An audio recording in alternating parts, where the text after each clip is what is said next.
everyone. Thank you for joining today's session of newspaper analysis, and let us straight away get into it. So these are the articles we are going to see in today's newspaper analysis. The first article is about judicial accountability, and Spardex mission is our second article, and our third article is about AI in 2024, and our fourth article is about India records lowest internet shutdowns in 2024. So let us get into our first article of today's analysis, that is nothing but judicial accountability. So judicial அக்கௌண்டபிலிட்டினா என்ன அப்படின்னு first பார்க்கலாம். Judicial அக்கௌண்டபிலிட்டினா judges வந்துட்டு டிரான்ஸ்பரண்ட்டாகவும் அக்கௌண்டபிளாகவும் அவங்க நடந்துக்கணும். அப்போ தான் வந்துட்டு பப்ளிக் மத்தியில் அவங்களுக்கு ஒரு நல்ல ட்ரஸ்ட் ஏற்படும் ஜுடிஷியரி மேலே, அண்ட் டெமோக்ராட்டிக் வேல்யூஸையும் நம்ம அப்ஹோல்ட் பண்ணுற மாதிரி இருக்கும். இந்த மாதிரி நம்ம ஜட்ஜஸ் நடந்துக்கிறது தான் ஜுடிஷியல் அக்கௌண்டபிலிட்டி அப்படின்னு சொல்லுவாங்க. இப்போ நம்ம இந்த ஆர்டிக்கல் ஏன் நம்ம பார்க்குறோம் அப்படின்னா, நிறைய இப்போ ரீசன்ட் டைம்ஸில் ஜட்ஜஸ் வந்துட்டு நிறைய பயாஸ்டான ரிமார்க்ஸ் அண்ட் கமெண்ட்ஸ் வந்து கொடுக்குறாங்க. ஒரு சில கம்யூனிட்டிக்கு அப்ஹோல்ட் பண்ணுற மாதிரி கொடுக்குறாங்க, அண்ட் ஒரு சில கம்யூனிட்டியை டிப்ரெஸ் பண்ணுற மாதிரி கமெண்ட்ஸ் எல்லாம் சொல்கிறாங்க. இந்த மாதிரியான இன்சிடென்ட்ஸ் வந்துட்டு ஜுடிஷியல் அக்கௌண்டபிலிட்டி மேலே கொஸ்டினிங்காக இருக்க மாதிரியான இன்சிடென்ட்ஸை ரைஸ் பண்ணுது. ஸோ இந்த மாதிரியான ஜுடிஷியல் அக்கௌண்டபிலிட்டியை அப்ஹோல்ட் பண்ணுறதுக்கு என்னென்ன ப்ரொவிஷன்ஸ் இருக்குது அப்படின்றத பார்க்கலாம். ஃபஸ்ட்டு கான்ஸ்டிடியூஷனல் ப்ரொவிஷன்ஸ் என்னென்ன இருக்குதுன்னு பார்த்துடலாம். ஸோ ஃபர்ஸ்ட் வந்துட்டு ஆர்டிக்கல் 124 ஆஃப் 4 அண்ட் 124 சப்க்ளாஸ் 5ல் என்ன இருக்குது அப்படின்னா, impeachment of supreme court judges. அதாவது சுப்ரீம் கோர்ட் ஜட்ஜஸ் வந்துட்டு ஏதாவது மிஸ்கண்டக்டாக பிஹேவ் பண்ணிட்டாங்க அப்படின்னா அவங்களோட இம்பீச்மெண்ட் ப்ராசஸ்க்கு இந்த ஆர்டிக்கல் சொல்லுது. அண்ட் ஆர்டிக்கல் 217 வந்துட்டு இதே மாதிரியான கிரவுண்ட்ஸில் ப்ரூவ்டு மிஸ்பிஹேவியர் இந்த மாதிரியான கிரவுண்ட்ஸில் ஜட்ஜஸ் வந்துட்டு கில்ட்டின்னு ப்ரூவ் பண்ணிட்டாங்க அப்படின்னா ஹைகோர்ட் ஜட்ஜஸை வந்து ரிமூவ் பண்ணுறதுக்கு ஆர்டிக்கல் 217 ப்ரொவிஷன்ஸ் இருக்குது. And article 235 high court supervision of subordinate courts, அந்த கோர்ட்ஸில் இருக்க ஜட்ஜஸோட ரிமூவலுக்கு இதில் வந்துட்டு ப்ரொவிஷன்ஸ் இருக்குது. 124 is about Supreme court judges, and 217 is about high court judges, and 235 is about high court supervision கீழே இருக்க ஜட்ஜஸ்க்கான impeachment process. And courts and acts என்னென்ன இருக்குதுன்னு மென்ஷன் பண்ணுறாங்கன்னா, ஃபர்ஸ்ட் ஒன் வந்துட்டு ரீஎஸ்டேட்மெண்ட் ஆஃப் ஜுடிஷியல் வேல்யூஸ் 1997. இதில் வந்துட்டு voluntary code of conduct of judges பற்றி மென்ஷன் பண்ணியிருக்காங்க. And judges inquiry act of 1968 என்ன இருக்குது அப்படின்னா, இந்த ஜட்ஜஸ் மேலே ஏதாவது ஒரு ப்ரூவ்ட் மிஸ்பிஹேவியர் ஒரு மிஸ்கண்டக்ட் வந்துட்டு சொல்லியிருக்காங்க, அரைஸ் பண்ணியிருக்காங்க அப்படின்னா அதுக்கு இன்வெஸ்டிகேஷன் பண்ணுறதுக்கு என்ன ஃப்ரேம் ஒர்க் அப்படின்றது இதில் மென்ஷன் பண்ணியிருப்பாங்க. And then contempt of courts act 1971 என்ன மென்ஷன் பண்ணியிருப்பாங்கன்னா, ஜுடிஷியல் இண்டிபெண்டன்ட்டை வந்து ப்ரொடெக்ட் பண்ணுற மாதிரியான ப்ரொவிஷன்ஸ்லாம் இதில் இருக்குது. And then next one is about judicial standards and accountability bill. இதில் வந்துட்டு இந்த பில் வந்து இன்னும் பாஸ் ஆகலை. So it is bending as a legislation. இது எதுக்காக அப்படின்னா, இன்னுமே ஸ்ட்ராங்கரான ஒரு ஓவர் சைட் கொண்டு வரதுக்காக தான் இந்த பில். ஸோ இதெல்லாம் தான் ப்ரொவிஷன்ஸ் ஜுடிஷியல் அக்கௌண்டபிலிட்டியை மெயின்டைன் பண்ணுறதுக்கு. இந்த நீட் ஃபார் ஜுடிஷியல் அக்கௌண்டபிலிட்டி, எதுக்காக இந்த ஜுடிஷியல் அக்கௌண்டபிலிட்டி வேணும் அப்படின்னு சொல்கிறாங்கன்னா, ஃபர்ஸ்ட் ஒன் பப்ளிக் ட்ரஸ்ட். அதாவது ஜுடிஷியரியோட க்ரெடிபிலிட்டியை நாம் வந்து சஸ்டெயின் பண்ணணும் பப்ளிக் மத்தியில் அப்படின்றதுக்காக வந்து ஜுடிஷியல் அக்கௌண்டபிலிட்டி வேணும். அண்ட் தென் எத்திக்கல் அட்ஹரன்ஸை வந்துட்டு கோர்ட்டே என்கரேஜ் பண்ணுற மாதிரி நம்ம பப்ளிக்கு ஒரு இமேஜ் இருக்கும். ஸோ அதுக்காக இது தேவைப்படுது. அண்ட் தென் டிரான்ஸ்பரன்சி, நம்ம ஃபேர்னஸ் அண்ட் இம்பார்ஷியாலிட்டியை வந்து என்ஷூர் பண்ணுறதுக்காகவும், அண்ட் பேலன்ஸ் இண்டிபெண்டன்ஸாக இந்த ஜுடிஷியரி வந்துட்டு இண்டிபெண்ட்டாகவும் இருக்கும், அதே சமயத்தில் ரெஸ்பான்சிபிலிட்டியாகவும் இருக்கும் அப்படின்றத மென்ஷன் பண்ணுறதுக்காகவும் இந்த ஜுடிஷியல் அக்கௌண்டபிலிட்டி வேணும். And then rule of law, அதாவது அன்பயாஸ்டாக நம்ம கான்ஸ்டிடியூஷனல் டிசிஷன்ஸ் எடுக்கிறோம், கோர்ட் வந்து அந்த மாதிரி. ஸோ அன்பயாஸ்டாக கான்ஸ்டிடியூஷனல் டிசிஷன்ஸ் வந்துட்டு கோர்ட் வந்துட்டு எடுக்கும், ஜட்ஜஸ் வந்துட்டு அக்கௌண்டபிளாக இருப்பாங்க அப்படின்றத வந்துட்டு ப்ரூவ் பண்ணுறதுக்காக ஜுடிஷியல் அக்கௌண்டபிலிட்டி வேணும் அப்படின்றது இதில் மென்ஷன் பண்ணியிருக்காங்க. And then examples of accountability in act. So நம்மளோட ப்ரீவியஸ் ஜட்ஜஸ் நிறைய பேர் அக்கௌண்டபிளாக இருந்திருப்பாங்க இல்லையா, அதுக்கான எக்ஸாம்பிள்ஸ் என்னென்னு பார்க்கலாம். First one is justice Soumitra Sen 2011. இவங்க ஃபினான்ஷியல் மிஸ்கண்டக்ட் பண்ணதுக்காக இவங்களை இம்பீச் பண்ணியிருக்காங்க. And then justice PD Dinakaran 2011, இவங்க மேலே கரப்ஷன்ஸ் அலிகேஷன்ஸ் வந்ததுனால அவங்கள ரிசைன் பண்ணிட்டாங்க. And then RTI and judiciary 2020, இந்த கேஸில் சுப்ரீம் கோர்ட் வந்துட்டு ஜுடிஷியல் ப்ராசஸில் டிரான்ஸ்பரன்சி இருக்குது அப்படின்றத அப்ஹோல்ட் பண்ணியிருக்காங்க. ஸோ இந்த ஜுடிஷியல் அக்கௌண்டபிலிட்டிக்கு இருக்கிற சேலஞ்சஸ் என்னென்ன அப்படின்னு மென்ஷன் பண்ணியிருக்காங்கன்னா, first one complex impeachment process. So ஒரு ஜட்ஜ் மேலே அவங்க வந்து ஒரு மிஸ்பிஹேவியராக நடந்திருக்காங்க, மிஸ்கண்டக்டாக நடந்திருக்காங்க அப்படின்னு நம்ம வந்துட்டு அவங்கள இம்பீச் பண்ணுறதுக்காக நம்ம எதாவது ரைஸ் பண்ணோம் அப்படின்னா அந்த இம்பீச்மெண்ட் ப்ராசஸ் வந்து ரொம்ப காம்ப்ளெக்ஸாக இருக்குது. ஃபார் எக்ஸாம்பிள் வந்துட்டு பார்லிமெண்ட்டில் இது பாஸ் ஆகிறதுக்கே 2/3 ஆஃப் மெஜாரிட்டி வந்து தேவைப்படுது. ஸோ அதனால காம்ப்ளெக்ஸாக இருக்கிறது ஒரு சேலஞ்சாக இருக்குது. And then weak oversight. இந்த மாதிரியான இம்பீச்மெண்ட் ப்ராசஸ் அவங்க ஜட்ஜஸோட பிஹேவியரெல்லாம் நம்ம இன்ஷூர் பண்ணுறதுக்கு வந்துட்டு மானிட்டரிங் மெக்கானிசம் வந்துட்டு சரியாக இல்லை அப்படின்றது இன்னொரு சேலஞ்சாக இருக்குது. இண்டிபெண்டன்ஸ் கன்சர்ன்ஸு இதில் என்ன சொல்கிறாங்கன்னா நம்ம அட்டானமியை வந்து காம்ப்ரமைஸ் பண்ணுற மாதிரி இருக்குது. நம்ம ஜுடிஷியரிக்கு ஓவராக நம்ம இண்டிபெண்டன்ஸ் தர்றதுனால நமக்கு அட்டானமியை காம்ப்ரமைஸ் பண்ணுற மாதிரி இருக்குது அப்படின்றது ஒரு சேலஞ்சு. அண்ட் தென் இப்போ ஜட்ஜஸ் மேலே வந்துட்டு ஏதாவது ஒரு இம்பீச்மெண்ட் ப்ராசஸ் கொண்டு வராங்க அப்படின்னா அந்த இம்பீச்மெண்ட் ப்ராசஸ் முடியறதுக்கு முன்னாடியே ஜட்ஜஸ் வந்துட்டு அதுலேருந்து தப்பிக்கிறதுக்காக ரெசிக்னேஷன்ஸ் பண்ணுறாங்க. அது ஒரு சேலஞ்சாக இருக்குது. And then opaque process. இந்த மாதிரியான ப்ராசஸ் வந்துட்டு ஜட்ஜஸோட அப்பாயின்மெண்ட்டாக இருக்கட்டும் அண்ட் தென் இம்பீச்மெண்ட்டாக இருக்கட்டும் வந்துட்டு பப்ளிக்கோட இன்சைட்டுக்கு வந்துட்டு ஃபுல்லாமே கிடைக்கிறது இல்லை. இது வந்து ஒப்பேக் ப்ராசஸாக தான் இருக்குது, டிரான்ஸ்பரண்ட்டாக இல்லை. இது எல்லாமே ஒரு சேலஞ்சஸாக இருக்குது. ஹெட்டில் என்ன சொல்கிறாங்க அப்படின்னா லெஜிஸ்லேட்டிவில் ரிஃபார்ம்ஸ் கொண்டு வரலாம். அதாவது அக்கௌண்டபிலிட்டி பில் அண்ட் ஜுடிஷியல் ஸ்டாண்டர்ட்ஸை இன்ஷூர் பண்ணுற மாதிரி அதுக்கு நம்ம பில் கொண்டு வரலாம் அப்படின்றாங்க.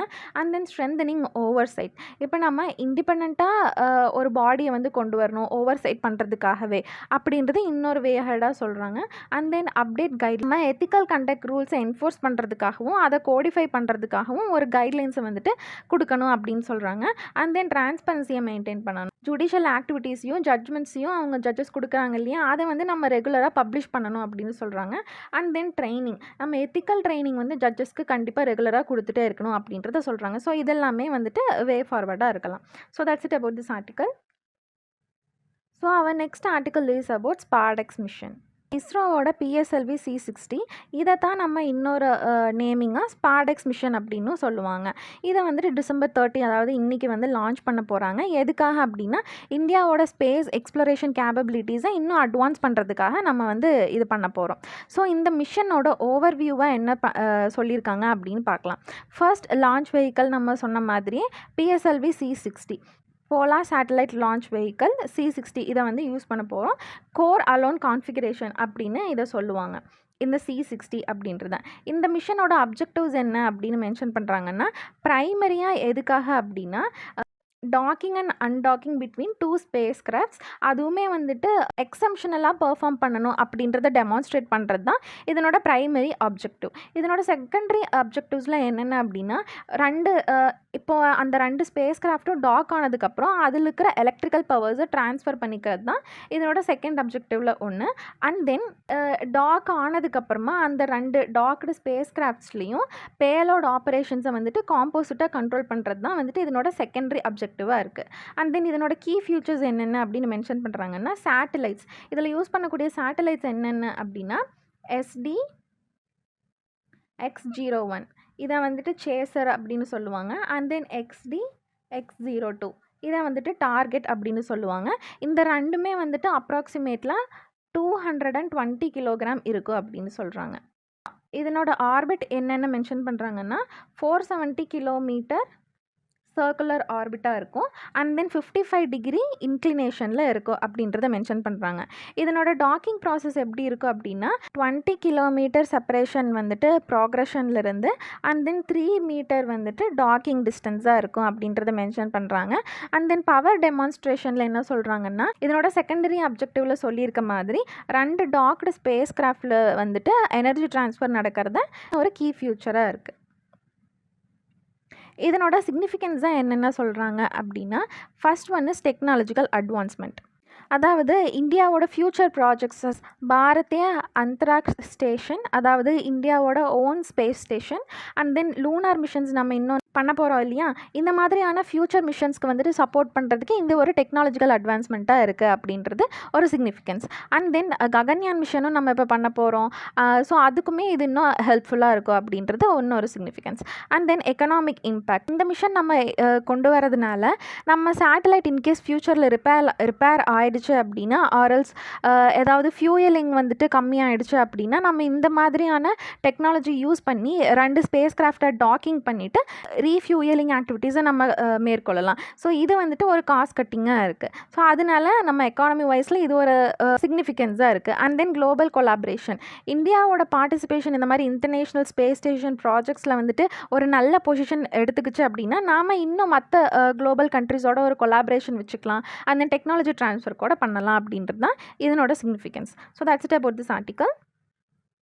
ஸோ ஏஐ இன் 2024 இதனோட மேஜர் டெவலப்மெண்ட்ஸ் என்ன அப்படின்னு பார்த்தோம்னா, first rivalry between open AI and Google. அதாவது ரீசெண்டாக ஓப்பன் ஏஐக்கும் கூகுளுக்கும் நடுவில் தான் ரேஸே போயிட்டுருக்கு.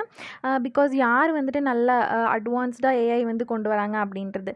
ஃபார் எக்ஸாம்பிள் கூகுளோட ஜெமினி 2.0 இது வந்து இப்போ ரீசெண்டாக ரிலீஸ் பண்ணியிருக்காங்க. இதை வந்துட்டு ரீசனிங்கில் வந்துட்டு ரொம்ப இம்ப்ரூவ்டாக அது பெர்ஃபார்ம் பண்ணுது. ஃப்ளாஷ் திங்கிங் இந்த மாதிரியான அட்வான்ஸ்டு சிப்ஸ் எக்ஸாம்பிளுக்கு சொல்லணும்னா ட்ரைலியம் ஏஐ ஆக்சலரேட்டர் இந்த மாதிரியான ப்ராடக்ட்ஸ் எல்லாம் அவங்க நிறைய ரிலீஸ் பண்ணி இவங்க வந்துட்டு இம்ப்ரூவ்டாக பெர்ஃபார்ம் பண்ணுறாங்க. இதே மாதிரி ஓப்பன் ஏஐ வந்துட்டு என்ன பண்ணுறாங்க அப்படின்னா O3 மாடல் அப்படின்றது வந்துட்டு இன்ட்ரடியூஸ் பண்ணியிருக்காங்க. இந்த மாடல் வந்துட்டு ரீசனிங் மட்டும் இல்லாமல் கோடிங்லேயுமே அது வந்து எக்ஸலாக பெர்ஃபார்ம் பண்ணியிருக்கு அப்படின்றத மென்ஷன் பண்ணுறாங்க. இந்த மாதிரியான ஏஐ வந்துட்டு ஓப்பன் சோர்ஸாக இருக்குது இல்லையா, அதனோட சேஃப்டி ஃபோக்கஸும் ஓப்பன் சோர்ஸ் பற்றியும் பார்க்கலாம். ஃபர்ஸ்ட் ஒன் வந்து ஆந்த்ரோஃபோபிக். அதாவது இந்த ஆந்த்ரோஃபோபிக் அப்படின்றத 3.5 சானட்டில் வந்துட்டு அவங்க ரிலீஸ் பண்ணியிருக்காங்க. இது எதுக்காக ரிலீஸ் பண்ணியிருக்காங்க அப்படின்னா, ஒரு ரெஸ்பான்சிபிள் ஏஐயாக அது வந்து இருக்கணும், அதுவும் யூஎஸோட எலெக்ஷன்ஸில் ரெஸ்பான்சிபிளாக பெர்ஃபார்ம் பண்ணணும் அப்படின்றதுக்காக அது ரிலீஸ் பண்ணியிருக்காங்க. அண்ட் தென் மிஸ்ட்ரல் ஏஐ இது வந்துட்டு ஓப்பன் வெயிட் மாடல்ஸை வந்துட்டு பேஸ் பண்ணது. சச்சஸ் வந்துட்டு இதுக்கு முன்னாடி ரிலீஸ் ஆன மிஸ்ட்ரல் 7B, மிஸ்ட்ரல் 8-7B இந்த மாதிரியான முன்னாடி மாடல்ஸோட ரிலீஸ் ஆனது. இது இப்போது ஐபிஎம் அண்ட் குவால்காமோட அவங்க கொலாபரேஷன் பண்ணி இப்போ ரிலீஸ் பண்ணியிருக்கிறது தான் மிஸ்ட்ரல் ஏஐ அப்படின்னு சொல்லுவாங்க. ஸோ மெட்டாவோட ஓப்பன் சோர்ஸ் புஷ் பற்றி பார்க்கணும் அப்படின்னா லாமா 3 அப்படின்றத அவங்க புதுசாக இன்ட்ரடியூஸ் பண்ணியிருக்காங்க. இதை வந்துட்டு மல்டிமோடல் ஏஐயை வந்துட்டு இன்டகிரேட் பண்ணி அவங்க இன்ட்ரடியூஸ் பண்ணியிருக்காங்க. இது வந்து ஒரு புது இனோவேஷனாக இருக்கிறதுனால நிறைய பேர் இதை வந்து டவுன்லோட் பண்ணிகிட்ருக்காங்க. ஸோ இதெல்லாம் தான் இப்போ ஏஐயில் நடந்துட்டு இருக்கக்கூடிய மேஜர் டெவலப்மெண்ட்ஸ்.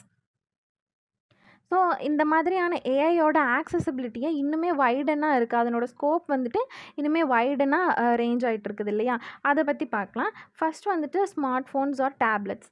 இப்போ ரீசெண்டாக ரிலீஸ் ஆன ஆப்பிள் மொபைலில் ஏஐ சிப்செட்ஸை வந்துட்டு யூஸ் பண்ணுறாங்க. சச்சஸ் வந்துட்டு ஆப்பிள் நியூரல் இன்ஜின் அப்படின்றது. எதுக்காக இதை யூஸ் பண்ணுறாங்க அப்படின்னா ரியல் டைமாக வந்துட்டு இமேஜ் ப்ராசஸிங்கை வந்துட்டு கொண்டு வரணும் அப்படின்றதுக்காக இது யூஸ் பண்ணுறாங்க. ஸோ ஸ்மார்ட் ஃபோன்ஸ் அண்ட் டேப்லெட்ஸ்லேயுமே இப்போ வர வர ஏஐ சிப்ஸ் யூஸ் பண்ணுறாங்களா. And then PCs and gaming consoles.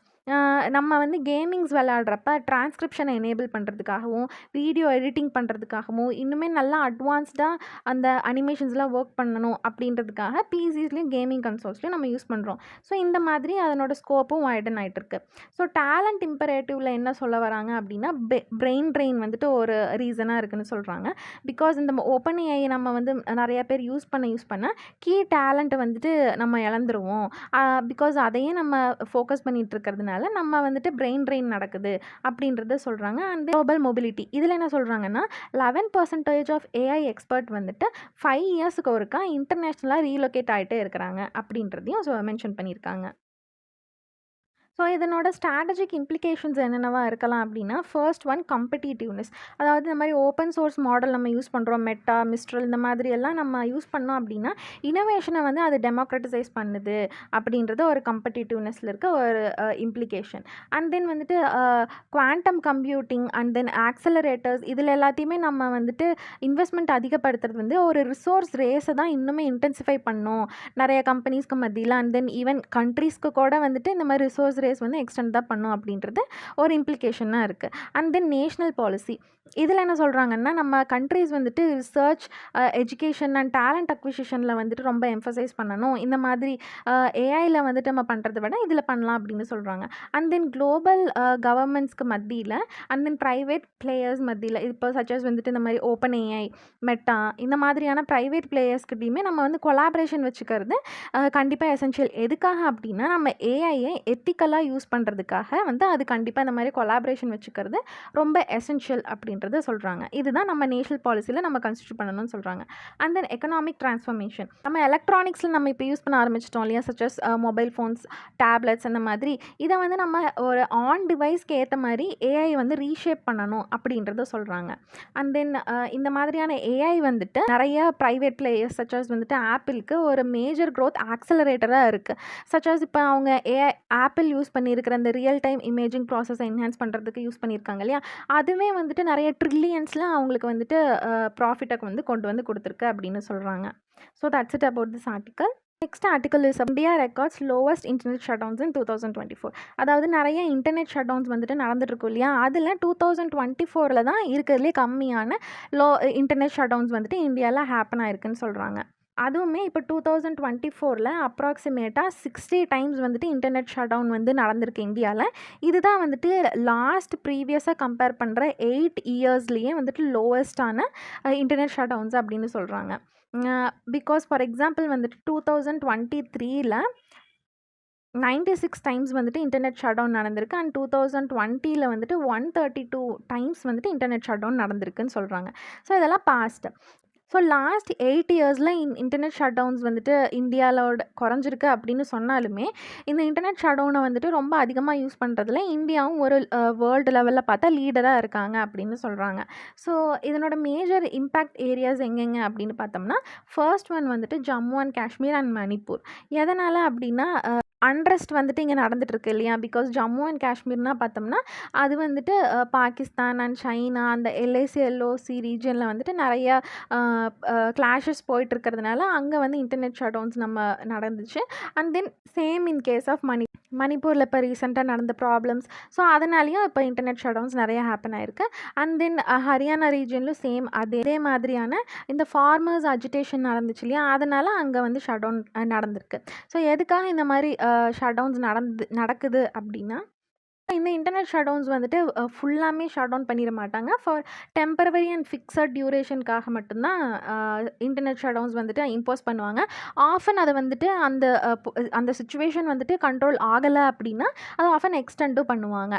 ஒவ்வொரு டைம் இந்த மாதிரி சுச்சுவேஷன் கண்ட்ரோலுக்கு வரல அப்படின்னு சொல்லி இன்டர்நெட் ஷட் டவுனை வந்து எக்ஸ்டெண்ட் பண்ணுறத ஃப்ரெஷ்ஷாக நம்ம ஷட் டவுன் போடுற மாதிரி தான் அவங்க வந்து கணக்கெடுத்துப்பாங்க. நிறைய ஷட் டவுன்ஸ் போடுறது மாதிரி கூட நமக்கு கவுண்ட் வந்திருக்கலாம் அப்படின்னு சொல்கிறாங்க. So legal and policy concerns இதில் என்னென்ன மென்ஷன் பண்ணுறாங்கன்னா, ஃபர்ஸ்ட் ஒன் நான் compliance with supreme court judgements. இந்த ஷட் டவுன் வந்துட்டு போட போகிறாங்க அப்படின்னா இந்த ஷட் டவுன் ஆர்டர்ஸை வந்துட்டு பப்ளிஷ் பண்ணணும் அப்படின்னு சொல்லிட்டு சுப்ரீம் கோர்ட்டில் ஜட்ஜ்மெண்ட் கொடுத்துருக்காங்க. ஸோ அந்த ஜட்ஜ்மெண்ட்டை ஃபாலோ பண்ணாமல் இருக்கிறது வந்துட்டு ஒரு மேஜர் இஷ்யூவாக இருக்குது அப்படின்னு சொல்கிறாங்க. And then lack of decentralized data. Union government வந்துட்டு இந்த மாதிரி டவுன் பண்ணுறாங்க இல்லையா இன்டர்நெட் ஷட் டவுன், அதுக்கு வந்துட்டு ஒரு ரெக்கார்டை வந்து மெயின்டைன் பண்ணுறதில்ல. அது வந்து இன்னுமே எவால்வேஷன் ப்ராசஸை காம்ப்ளிகேட் தான் பண்ணுது அப்படின்னு சொல்கிறாங்க. And then no studies on impact. இந்த மாதிரி ஷட் டவுன்ஸ் பண்ணுறதுனால எக்கானமிக்காக ஏதாவது என்னென்ன இம்பேக்ட் நடந்திருக்கு, எஃபிஷியன்சி என்ன, இந்த மாதிரி ஷட் டவுன்ஸ் பண்ணுறதுனால அதனோட எஃபிஷியன்சி என்ன அப்படின்ற இம்பேக்ட் எதுவுமே நம்ம ஸ்டடி பண்ணல அப்படின்றது இன்னொரு கன்சர்னாக இருக்குது. கவர்மெண்ட் அண்ட் ஆக்டிவிஸ்ட் பொசிஷன் இதில் என்ன சொல்கிறாங்கன்னு பார்க்கலாம். ஃபர்ஸ்ட் கவர்மெண்ட் என்ன சொல்கிறாங்க அப்படின்னா, இந்த மாதிரியான ஷட் டவுன்ஸ் கொண்டு வரது வந்துட்டு பப்ளிக் சேஃப்டிக்காக தான் கொண்டு வரோம், இன்னுமே அந்த சுச்சுவேஷனை ஆக்சலரேட் பண்ணாமல் இருக்கிறதுக்காக தான் நம்ம கொண்டு வரோம் அப்படின்னு கவர்மெண்ட் வந்துட்டு அவங்களோட ஸ்டாண்ட் சொல்கிறாங்க. ஆனால் ஆக்டிவிஸ்ட்ஸ் வந்துட்டு என்ன கிரிட்டிசிசம் சொல்கிறாங்கன்னா, இந்த மாதிரி ஷட் டவுன் வந்துட்டு டிஸ்ரப்டிவாகவும் ஒரு இன்எஃபெக்டிவாகவும் தான் இருக்குது, அது மட்டும் இல்லாமல் டிஜிட்டல் ரைட்ஸை வந்துட்டு வயலேட் பண்ணுது இது அப்படின்னு ஆக்டிவிஸ்ட்ஸ் எல்லாம் ஒரு கிரிட்டிசிசம் வைக்கிறாங்க. ஸோ இம்ப்ளிகேஷன்ஸ் அண்ட் வே ஃபார்வர்டில் என்ன மென்ஷன் பண்ணுறாங்கன்னா, எக்கனாமிக் அண்ட் சோஷியல் காஸ்ட்ஸ். இந்த மாதிரி இன்டர்நெட் ஷட் டவுன்ஸ் வந்துட்டு ஏற்படுத்துறதுனால இது வந்து எஜுகேஷனை வந்து டிஸ்டர்ப் பண்ணுது. And then health care and பிஸ்னஸை வந்துட்டு ரொம்ப அஃபெக்ட் பண்ணுதுன்னு சொல்கிறாங்க. பர்டிகுலராக ரூரல் ஏரியாஸில் தான் இது ரொம்ப அஃபெக்ட் பண்ணுது அப்படின்றத மென்ஷன் பண்ணுறாங்க. And then policy reforms. இந்த மாதிரி சென்ட்ரலைஸ்டு டேட்டாவும் அக்கௌண்டபிலிட்டியும் கண்டிப்பாக வேணும் இன்டர்நெட் ஷட் டவுன் மேக் பண்ணுறதுக்கு அப்படின்னு நம்ம பாலிசி கொண்டு வரணும் அப்படின்றது இன்னொரு ரிஃபார்மில் சொல்கிறாங்க. And then judicial oversight. Already ஏற்கனவே ஒரு ஜட்ஜ்மெண்ட் கொடுத்தாங்க இல்லையா, ஆர்டர் இஷ்யூ பண்ணணும் அப்படின்னு சொல்லிட்டு சொல்லிட்டு அது வந்து இன்னுமே அவங்க சரியாக ஃபாலோ பண்ணுறதில்ல. அதனால் இன்னுமே ஜுடிஷியல் ஸ்க்ரூட்டனியை வந்து இன்னும் ஸ்ட்ரென்தன் பண்ணணும். இந்த மாதிரி ஷட்டவுன்ஸ்லாம் போடுறாங்க இல்லையா, இன்டர்நெட் ஷட்டவுன்ஸு, இது வந்துட்டு ஒரு லாஸ்ட் ரிசார்ட்டாக தான் யூஸ் பண்ணணும் அப்படின்றதுக்கு ஒரு ஸ்க்ரூட்டினி வந்து கொண்டு வரணும் அப்படின்றத சொல்கிறாங்க. And then rights and security balance, இந்த மாதிரி நம்ம டிஜிட்டல் ரைட்ஸையும் கன்சிடர் பண்ணணும், பட் ஆல்சோ நம்ம செக்யூரிட்டியும் கன்சர்ன் பண்ணணும். இந்த மாதிரி ரெண்டுக்குமே ஒரு பேலன்ஸை இருக்கிற மாதிரி நம்ம வந்துட்டு கொண்டு வரணும் அப்படின்றது தான் இதில் வந்து சொல்கிறாங்க. இம்ப்ளிகேஷன்ஸ் அண்ட் வே ஃபார்வர்ட்ஸில் சொல்கிறாங்க. So that's it about today's article. And thank you for joining for today's session.